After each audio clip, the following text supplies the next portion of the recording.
Hey guys, today I'll be making a video reviewing and unboxing the CAT 242 skid steer loader. It has a nice picture of the skid steer working on the top. Also on the back, you can pause this video to read the specification details. I said let's get into this unboxing.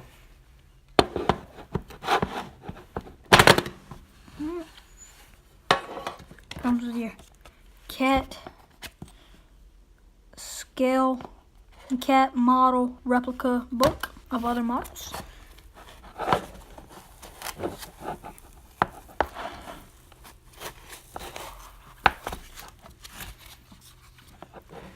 There it is, sitting right there.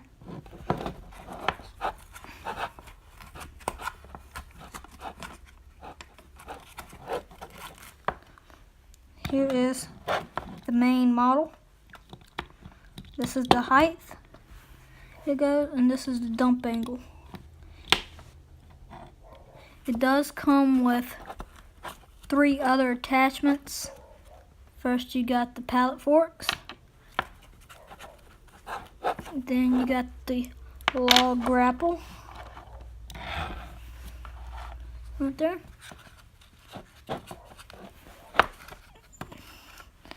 Then you got a heavy material bucket. The only thing I wish Die-Cast Masters would have improved on the skid steer is the quick coupling mechanism. It is cheaply done, and when you first get this model, it's really hard to get the buckets on and off of the model. So what you have to do is you take, let's grab it right there. See that hook up top? You have to take that and put it on the rivet on top and push down. Push down like so. That's all I have today. Remember, hit that like button, share, and subscribe. See you next time.